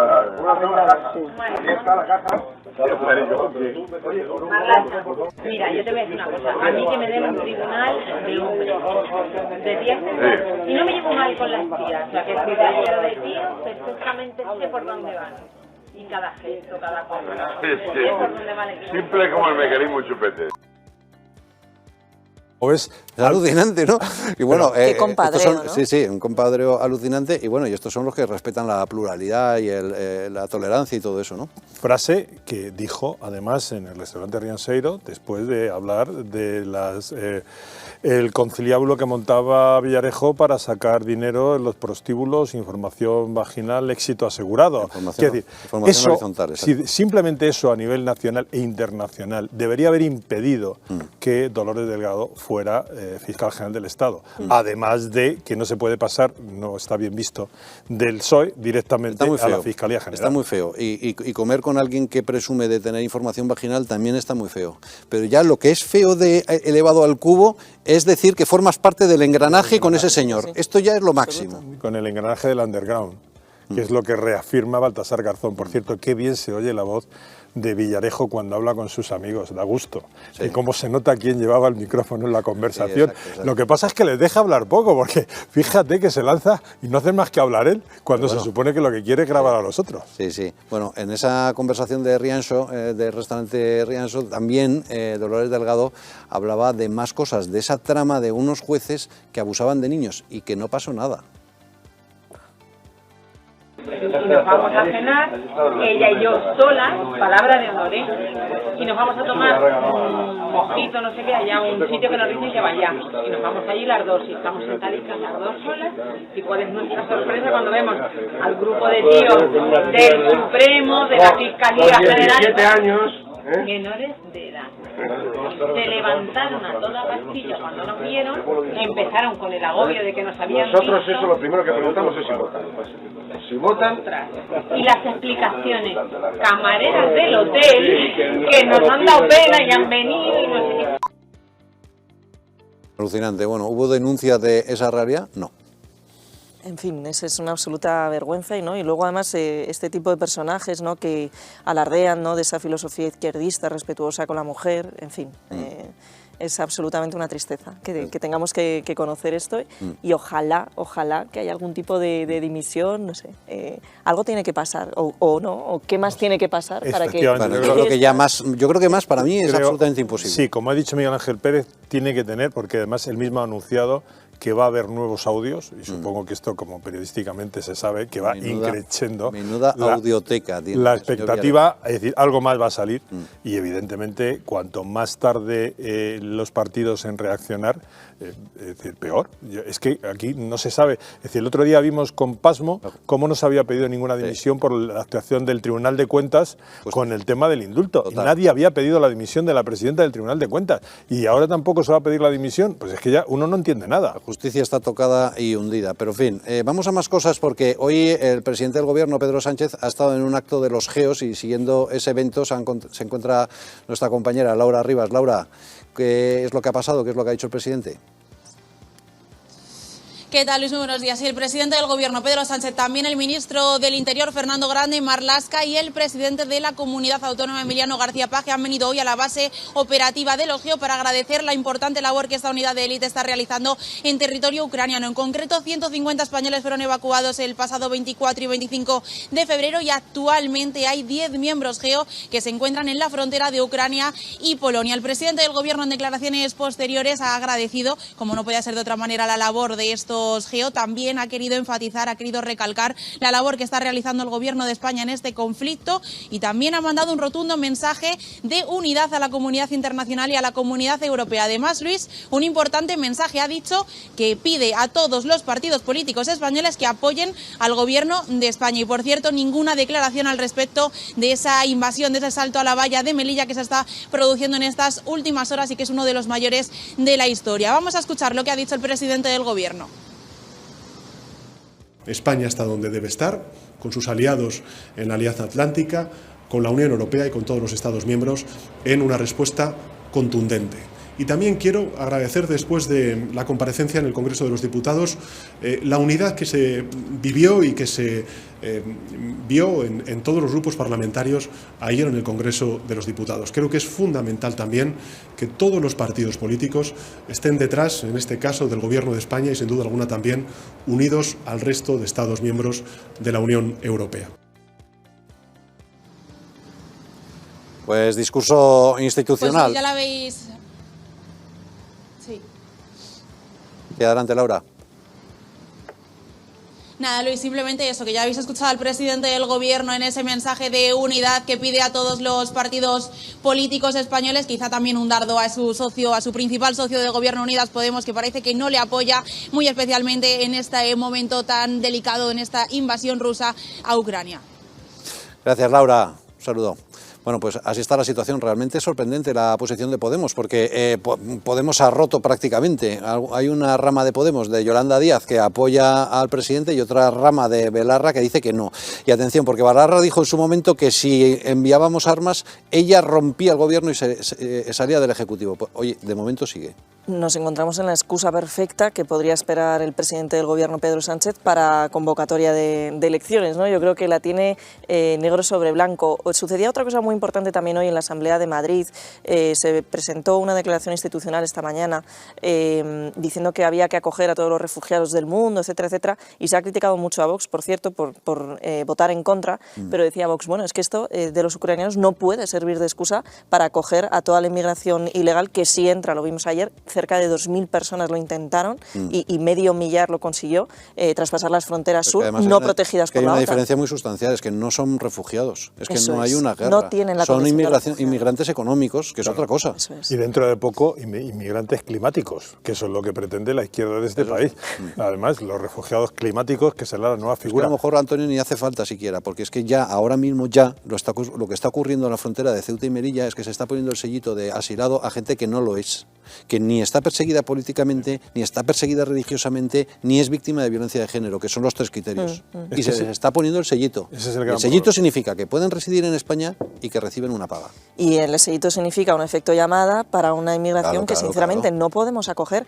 Yo tengo una persona muy cercana hace muchos años que se dedicaba casualmente a todo el tema de los refugiados de Ucrania, ahora cobra toda la actualidad y me explica que los procedimientos entonces eran larguísimos, de entre 2 a 4 años para acoger a una persona, y que obviamente por las circunstancias bélicas se pueden agilizar. ¿Por qué van a tener preferencia unas personas que entran sin solicitarlo, de forma ilegal y traspasando pues todas las normas de derecho internacional, sean o no de la Unión Europea, pero que colindan, ¿no? Y que se enfrentan directamente con la soberanía de un Estado? Ahí hay un problema, y es que estos están preparándose, están preparados. Si es que hay más de miles de personas, no vamos a cifrar, en el monte Gurugú, y esas personas no se van a mover de ahí. Pues claro que es decir, quieren saltar a Hay 4.000 en Gurugú, pero es que en los alrededores hay como 30.000. Por lo tanto, esto es como, a ver, salvando las distancias del drama que está ocurriendo en Ucrania, es como cuando tenían a las tropas rusas al otro lado. Uno no coloca 120.000 soldados al otro lado de la frontera para no hacer nada. Aquí no hay 4.000 más todos los que vienen detrás para no hacer nada. Es decir, eso hay que solucionarlo. Y mientras negocias, que puedes negociar con los países africanos y con Marruecos, pues tendrás que tomar medidas en tu valla. Es decir, levantar un muro, ¿por qué no? Sí, pero ¿por qué se escandaliza la gente cuando se habla de levantar un muro para proteger cuando cada uno tiene su casa con un muro y una puerta y llaves y candados? Bueno, si no tuviéramos un muro, lo que pasaría en Ceuta y Melilla. En fin, vamos a ir al otro lado del teléfono y de la pantalla también, porque nos acompaña Jorge de Saja. Él es presidente o director de CESFAC, de una patronal de cereal, porque con toda la crisis de Ucrania lo que se ha producido es un incremento del coste del maíz espectacular, y eso afecta directamente a los ganaderos. Jorge, gracias por acompañarnos. Hola, buenos días. Gracias por invitarme. ¿Cuánto tiempo cree usted que vamos a vivir en estos picos de precio? Pues en las últimas 48 horas la verdad es que ha aumentado mi pesimismo, y no lo soy. Y no soy pesimista por carácter. Yo dirijo CESFAC, que es la organización empresarial que agrupa la industria de alimentación animal, que no es la más conocida de la cadena, ni siquiera es la única que dirijo, pero es la industria alimentaria más grande que existe. Ahí, como decimos siempre, hay muchos más animales que personas comiendo, lo cual quiere decir que tenemos que mover muchas más millones de toneladas de alimentos para alimentar a los animales, a nuestra ganadería, que consumimos, que producimos, que exportamos, que muchos más millones de alimentos que los que necesitamos para alimentar a los humanos. Y ahí tenemos el problema, y no es un problema de precios, desgraciadamente, o no es solo un problema de precios, desgraciadamente, y sobre todo en las últimas horas, es un problema de abastecimiento y ante el que cada vez somos más pesimistas. Por verlo un poco en cifras, vamos a ver. O sea, nosotros, España es una gran potencia en la alimentación animal, es la más grande de Europa, con diferencia, porque somos una gran potencia ganadera y cárnica y alimentaria y todo lo que queramos. Pero para atender esa demanda de animales que alimentamos, esos millones y millones y millones de animales más que personas, necesitamos importar muchísimas. Varía mucho los años, pero vamos, digamos, por hacerle la historia corta, que entre el 40 y el 60% de esas materias primas que transformamos básicamente cereales y oleaginosas, tenemos que importarla de terceros países. Y como además vivimos en un mundo que tiene dos hemisferios, pues hay una época del año que importamos de un hemisferio y la otra época del año importamos del otro. Pues porque, bueno, pues mientras se está cosechando en un hemisferio, en el otro se está sembrando, básicamente. O sea que la crisis de Ucrania, lamentable y trágica por muchas cosas, pues ha pasado precisamente en el semestre del año que España y toda Europa, en menor medida relativa, se suministra en una cantidad muy importante de sus necesidades específicamente de Ucrania, eso sí desde hace muchos años. Entonces, nuestro mayor importador de maíz, nuestro mayor importador de girasol, uno de los mayores de trigo, cebada, colza y todo lo que se puede imaginar. Esto si hubiera pasado en el segundo semestre no sería tan problemático. Si no hubiera pasado en un momento en el que llevamos 20 meses seguidos subiendo los costes de alimentación, por muchas razones, por incremento de la coste de la energía, por incremento de las materias primas, de la cadena logística, etcétera, etcétera, pues tampoco sería tan preocupante el nivel de precio. Y ya para añadir, ya por poner la guinda, también se ha producido en un momento, llevamos 2 o 3 años, en que los balances mundiales, los disponibles de oferta y demanda en el mundo, no solo en España, de materias primas agrícolas están muy ajustaditos, lo cual quiere decir que cualquier distorsión, ya sea por las de toda la vida, una grave sequía, problemas económicos o esta que desgraciadamente ha venido y que hacía mucho que no veníamos, una guerra que falte a un líder suministrador mundial, pues en esas circunstancias nos deja sin materias primas. Pues cuando empezó todo este problema de Ucrania, hace 2 semanas aproximadamente, bueno, pues como vemos tantos millones de toneladas, digamos que el fabricante de piensos, que insisto, es la industria más grande que hay en España, por tamaño, por facturación, etcétera, pues compra un poco anticipadamente o intenta comprar anticipadamente las materias primas que va a estar transformando las semanas siguientes para que no haya interrupciones en la cadena. Entonces contamos un par de semanas y dijimos, a ver, ¿para cuánto tiempo hay si no se soluciona, si se interrumpe el flujo de materias primas de Ucrania? Bueno, nosotros contamos que teníamos para 6 semanas cómodas. Esto fue hace unos 10 días, o sea, hay que quitarlo. Pero es que desde el 25 del mes pasado, el día 25 del mes pasado, ya no ha salido un solo barco. Los 2 últimos barcos que venían a España, uno le dieron un pepinazo a la altura de Rumanía, de maíz, y ahí se quedó, afortunadamente sin víctimas humanas, y otro salió justo por los pelos, por el estrecho de los Dardanelos, era de girasol y está yendo destino Sevilla. Desde entonces no venía un solo barco, pero es que además no vamos a poder traer más barcos, porque todo lo que necesitas para traer materias primas ahora está interrumpido en Ucrania. Los puertos están vacíos, el personal ha desaparecido, o ha sido movilizado o ha huido. Los camiones han sido requisados por el ejército, no hay combustible, no hay hexano para tratar las materias primas, hay instalaciones portuarias que han sido bombardeadas. En fin, aunque mañana acabe la guerra, Dios lo quiera, tardaríamos mucho tiempo, muchas semanas, más allá de los remanentes que tenemos en poder volver a recuperar ese flujo tan importante de materias primas. Por lo cual, Jorge, la situación es preocupante y algunas soluciones parciales, pero... Sí, realmente nos encontramos ante la tormenta perfecta y además, como se ha interrumpido el suministro de golpe, pues ahora hay un problema grave que a ver cómo solucionamos. Don Jorge, gracias por acompañarnos y suerte. Saludo. Perfecto. Bueno, gracias por su interés. Muchas gracias. Gracias. Y esta mañana hemos estado también con el ministro de Agricultura precisamente por el incremento de los precios agrícolas y de materias primas. Y esto es lo que nos decía. Yo no veo la fragmentación que usted me indica. Yo creo que hay una unidad dentro del Gobierno, una unidad básica, y puede haber algún matiz en algún aspecto concreto. Yo creo que lo que expresó ayer en el Congreso de los Diputados el presidente del Gobierno es la posición del Gobierno de España. Bueno, pues parece que no hay ruptura dentro del Gobierno de España, al menos dentro de la rama PSOE del Gobierno de España. Vamos a ver qué es lo que opina la rama Podemos del Gobierno de España, porque con Yolanda Díaz ha estado nuestro compañero Javier Soltero. Javier. Así es, Luis. La vicepresidenta del Gobierno y actual ministra de Trabajo visita por primera vez Andalucía para reunirse con comisiones obreras y UGT y afrontar la reforma laboral. Es una visita que sucede tan solo 24 horas después de la decisión de Sánchez de finalmente enviar armamento a Ucrania para que se defienda de Rusia. Una decisión que ha levantado ampollas, como dices, dentro de Podemos, pero que, tal y como nos ha indicado Yolanda Díaz, no hay preocupación por esa división o esa posible división interna dentro del partido. Nos asegura que el Gobierno está precisamente para tomar decisiones difíciles como esta, que ella sí apoya a Sánchez en esta decisión, que Ucrania tiene todo el derecho a defenderse, pero que aún así se van a agotar todas las vías diplomáticas posibles.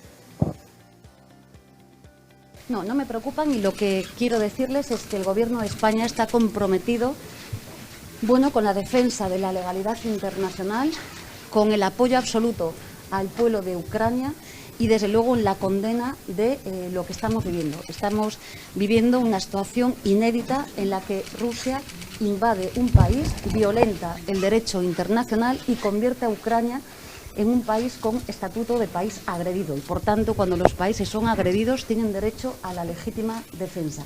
El Gobierno de España sigue trabajando con el presidente a la cabeza en la diplomacia. Nunca vamos a abandonar la diplomacia y, por tanto, la paz y las salidas dialogadas y negociadas en momentos muy duros, siempre de la mano de las Naciones Unidas, pero siempre sabiendo que el pueblo ucraniano debe de ser ayudado. Por tanto, es comprensible que ante temas que son de máxima sensibilidad, muy complejos, muy difíciles, pero en los gobiernos está a veces para tomar decisiones muy difíciles. Sobre el malestar interno que ha suscitado la decisión de Sánchez de enviar este armamento a Ucrania, Yolanda Díaz afirma que se debe precisamente a que es un tema muy, pero que muy sensible. Aún así, indica que no va a causar estragos en el Gobierno central, ya que este goza de muy buena salud. Ha afirmado que ha tenido oportunidad de hablar con algunos ministros que forman parte de Podemos, pero que no ha tenido ocasión de hacerlo con Irene Montero, una de las más críticas con esa decisión de Sánchez. Se escuda en que llegó anoche a Sevilla y que está teniendo una agenda muy apretada. No he podido hablar con Irene Montero, he hablado con los ministros y ministras y he llegado, como saben, ayer por la noche a Sevilla y no he parado y tengo una agenda bastante intensa hoy. Ministra, pero ¿le preocupa el cisma interno que puede, no en el Gobierno, sino no, dentro de absoluto, su partido? Porque en absoluto. y me gustaría saber también... No se centren, el Gobierno goza de una enorme salud.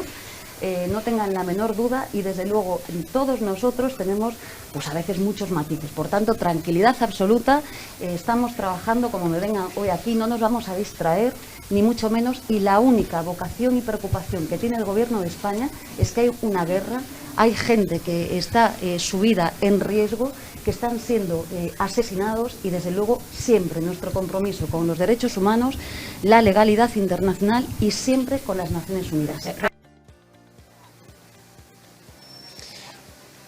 Por último, le hemos querido preguntar su opinión sobre esa noticia que surgía ayer, el archivo de la causa contra el rey emérito, contra el rey don Juan Carlos y su posible vuelta a España. Yolanda Díaz, vicepresidenta del Gobierno, afirma que le da igual la vuelta del rey emérito, como si está dentro o fuera de España, que lo que tiene que hacer es rendir cuentas y dar explicaciones.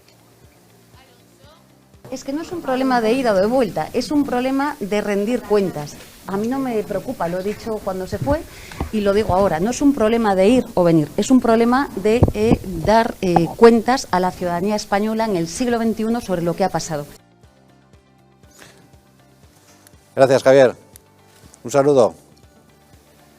Gracias. Un abrazo. Bueno, pues les decíamos que esta mañana se ha producido un segundo asalto a la valla de Melilla. Han sido varias miles de cientos de inmigrantes los que han vuelto a asaltar esa valla de Melilla y tenemos una última hora. Lucía Bajo. Efectivamente, Luis, tras ese salto a la valla de Melilla, varios agentes de la Guardia Civil han resultado heridos. Según el diario La Razón, fuentes próximas a los guardias civiles han asegurado que han intentado degollar a dos compañeros con los garfios que fabrican en Marruecos y que utilizan para escalar ese vallado. Además, los guardias civiles llevan chalecos que dejan una parte del cuello al descubierto y es ahí donde les han atacado. Hay 3 militares heridos de extrema gravedad y temen por su vida. También el SUV exige el refuerzo policial inmediato de Melilla con unidades de intervención, ya que dicen que con medios obsoletos y escaso personal es imposible contener a la avalancha de inmigrantes que intentan entrar de forma ilegal. Bueno, pues saludamos ya al portavoz de Jucil, Agustín Leal. Agustín, gracias por acompañarnos. Hola, muy buenas tardes. ¿Ustedes tienen la sensación de sentirse abandonados por parte del Ministerio del Interior ante una avalancha que se produce un día sí y al día siguiente también y no hay respuesta por parte del Gobierno? Bueno, abandonados totalmente, y esto no es desde ayer, esto es ya desde hace mucho tiempo en lo que representa, en lo referente a la seguridad de la frontera sur de la Unión Europea, en la parte que nos toca a España, de las ciudades autónomas de Ceuta y Melilla.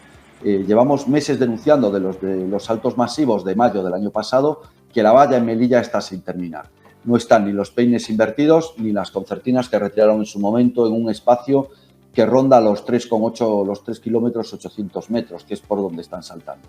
Por otra parte, no nos creemos que Marruecos no tenga cierta connivencia con este tipo de saltos, pues que me imagino que todos ustedes han visto las imágenes de cientos de personas bajando del monte Gurugú a plena luz del día, tanto ayer como hoy. Imágenes difundidas tanto por la policía marroquí como por españoles desde la frontera y desde sus casas, que se aprecia cómo van bajando del monte esas columnas interminables de subsaharianos. Por otra parte, llevamos reclamando que se dote a las unidades de seguridad ciudadana de la Comandancia de Melilla de más personal, de medios antidisturbios adecuados para frenar estas avalanchas violentas, porque son violentas, no son personas pacíficas. Se lleva viendo ayer 24 guardias civiles heridos, hoy otros 20. A uno de ellos le han arrancado el protector del cuello del chaleco antitrauma con un garfio, que si no hubiese llevado ese protector probablemente estaríamos hablando de una desgracia mayor. Hay un compañero con el brazo roto, pantallas de los cascos antidisturbios rotas, cascos antidisturbios partidos, escudos de los antidisturbios destrozados. Vienen con garfios, les han tirado heces, les han tirado cal, les han tirado orines, vienen con piedras en las mochilas. No puede ser que cualquiera que intente violentar una frontera, violentar la legalidad de una nación de la Unión Europea, aún encima sea premiado permitiéndosele quedar en la península. Estamos totalmente abandonados por parte del Ministerio y de esta administración. Están actuando con una irresponsabilidad sin parangón. Señor Leal, supongo que habrán elevado la queja y la petición de más medios humanos y materiales al Ministerio del Interior. ¿Han recibido alguna respuesta? No, ninguna respuesta. Lo estamos pidiendo a gritos, pues casi a diario y sobre todo cuando hay una situación como esta, ¿no? De hecho, estamos hablando hoy mismo desde Jucil Nacional con abogados preparando pues una denuncia contra los derechos de los trabajadores, contra la irresponsabilidad de estos mandos políticos, porque va a acabar. El problema, la pregunta no es si va a ocurrir una desgracia, la pregunta es cuándo va a ocurrir. Hoy nos hemos enterado que la señora Gámez, nuestra directora general, ha llegado ya o va camino de Melilla, que sí, que van a emplear en 90 efectivos, pero esto es la seguridad, pero es pan para hoy y hambre para mañana. Supongo que también el Ministerio de Exteriores tiene algo que decir. En primer lugar, porque Frontex ha dejado de existir en la frontera sur de la Unión Europea, y en segundo lugar, porque algo habrá que hacer para que diplomáticamente la policía de Marruecos también haga su trabajo. Bueno, esto viene a la sazón de lo que le decía antes, ¿no? Que haya 4.000 personas, como denunciaba Jucil anoche en nuestro Twitter, en nuestras redes sociales, concentrándose en el monte Gurugú para asaltar a Melilla. Esta mañana lo han intentado 1.200. Eso lo tiene que saber tanto la policía de Marruecos como nuestros servicios de inteligencia. Por tanto, lo tiene que saber la administración y tienen que poner coto a ello. En cuanto a lo de Frontex, lo único que ha hecho en la frontera de Ceuta y Melilla es regalar todoterrenos de última generación a Marruecos por valor de varios millones de euros, cámaras térmicas, visores nocturnos, aparatos de transmisiones, medios que nos faltan a nosotros en la frontera. Eso es lo que está haciendo Frontex. Al final Frontex pues es una empresa de exportación. Hemos dado medios materiales a la policía marroquí que no tiene ninguna voluntad de utilizarlos. Exactamente, y si la tiene, pues me imagino que sus dirigentes políticos o sus mandos pues los coartan, ¿no? Ayer por la noche, por ejemplo, en el salto de ayer, Sí nos consta que la policía marroquí intentó hacer su trabajo de madrugada, que hubo varios intentos de salto por grupos de unos 50 o 60 individuos, pero hoy, sin embargo, no puede ser, no es creíble que 1.200 personas bajen a plena luz del día del Monte Gurugú y consigan llegar a la valla. Eso es que o no hacen su trabajo o están recibiendo órdenes de que no lo hagan. Y el gobierno español mirando para otro lado. Está claro. Agustín Leal, gracias por acompañarnos. Mucho ánimo. Venga, muchas gracias a ustedes. Bueno, el señor Leal, gracias. El señor Leal nos decía que había 20 guardias civiles que habían sido heridos en la mañana de hoy, en la nueva avalancha a la valla de Melilla, y hoy hemos tenido oportunidad de hablar con un guardia civil de Melilla, Guillermo Prado, ha estado hablando con él nuestra compañera Sara Ouchen. Vamos a mostrarles qué es lo que nos ha contado, testimonio de primera mano de quien estaba en ese lugar tratando de reprimir la llegada masiva de inmigrantes ilegales. Pues estamos con Guillermo Prada de la Asociación de Guardias Civiles. Muy buenas tardes, Antonio. Bueno, ya son tardes. Coméntame un poquito, hazme una breve valoración de este incidente, de este salto de nuevo masivo. Bueno, pues desde la Asociación Pro Guardia Civil queremos manifestar otra vez más que esto era perfectamente previsible y que se debe fundamentalmente al efecto llamada que se viene haciendo desde hace muchísimos años ya, desde Melilla y desde Ceuta, para que los inmigrantes ilegales, los subsaharianos por un lado y los marroquíes por otro lado, salten violentamente la valla, nos peguen, nos escupan, nos orinen encima, nos tiren piedras, nos agredan con palos y todo eso creyendo, y a eso se debe el efecto llamada, que una vez que nos superen no va a pasar absolutamente nada. De hecho es lo que está ocurriendo. Nadie les intercepta, nadie los pone a disposición de la Policía Nacional, como dice el reglamento de la Ley de Extranjería, que se debe de hacer. Y la Policía Nacional, por tanto, no puede avisar al delegado del gobierno en este caso, para pedir su devolución o no. Es decir, la delegada no tiene por qué decidir si se pone en frontera o no se pone en frontera, porque el mecanismo de la Ley de Extranjería no se activa desde origen. A nosotros nos vale, pero nos duele un poco que no se nos reconozca lo que nosotros venimos pidiendo. Lo que hagan los demás, ya te digo, nos da exactamente igual, pero nosotros como representantes de guardias civiles hemos hecho hincapié en que lo que conviene a los guardias civiles y a los intereses profesionales de los guardias civiles es precisamente que se aplique la normativa. Y esa normativa no se está aplicando, y no se está aplicando todavía. ¿Nos tiene abandonados el gobierno? Pues en ese sentido sí.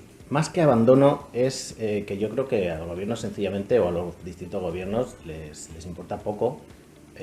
O a lo mejor en ámbitos, en términos generales, la inmigración que entra, por cierto, por Melilla no es lo suficientemente importante en cifras como para que el gobierno se ponga manos a la obra. Evidentemente, para una ciudad tan pequeñita como Melilla, es pues ver 300, 500 personas campando a sus anchas, pues es una influencia muy importante. Pero respecto desde el punto de vista de los guardias civiles, a nosotros lo que nos importa son dos cosas. Primero, nuestra seguridad, porque somos personas, porque luego tenemos que ir con nuestras familias y no queremos ir a contagiarles el ébola, el COVID o cualquier enfermedad que estas personas puedan traer. Segundo, porque tenemos que hacer nuestro trabajo en unas condiciones óptimas que no impliquen el riesgo permanente de ser tildados de cometer acciones ilegales. Es decir, que no nos sienten en el banquillo por hacer nuestro trabajo. Y para eso necesitamos que los políticos firmen un pacto de Estado de inmigración y dejen de utilizar la inmigración y a los guardias civiles de Ceuta y Melilla como arma arrojadiza. ¿Qué va a ocurrir? Pues es inevitable que guardias civiles y inmigrantes resulten heridos de ese enfrentamiento cuerpo a cuerpo. ¿Cómo es ese cuerpo a cuerpo? Pues te aseguro que no te lo puedes ni imaginar. Es un enfrentamiento brutal entre un grupo numerosísimo de personas y los que estamos en la valla y es un choque directo, cuerpo a cuerpo. Y a partir de ahí, pues el que más fuerza tenga es el que. Entonces, obligarnos a eso, para mí es indecente. Cuerpo a cuerpo, y lo que piden los guardias civiles es seguridad jurídica, que les dejen trabajar. Alucinante, ¿no, Antonio? Pacto de Estado súper necesario, y mientras llega hay que defender a nuestras fuerzas del orden, y les damos un consejo que seguro lo habrán barajado ya. Los funcionarios han ganado sanitarios en el juicio por estar desprotegidos frente a la pandemia. Es decir, están desprotegidos y deben llevar a los tribunales al gobierno por no protegerles suficientemente. Eso es lo que han planteado ya desde Jucil. Patricia. Sí, no, y yo un análisis político un poquito más nacional. No puede ser la debilidad que vimos ayer a nuestro gobierno en el Congreso, con esa división interna, donde ante un conflicto de escalada casi internacional, como está sucediendo con la guerra de Ucrania, muestren debilidad y no apoyen propuestas y las rechacen de pleno, como la que supuso la solicitud de esta protección de Ceuta y Melilla a la OTAN. Si vamos a ayudar a la OTAN, si vamos a enviar nuestras tropas a Ucrania, necesitamos pedir algo a cambio, y una de esas cuestiones es que se proteja la frontera sur de España. Está clarísimo. Patricia y Antonio, muchísimas gracias. Nosotros hemos llegado hasta aquí. Ya saben que mañana tendremos más información, más análisis. Si quieren información con criterio, 7NN es su televisión. Les dejamos con el editorial de Elena Berbera.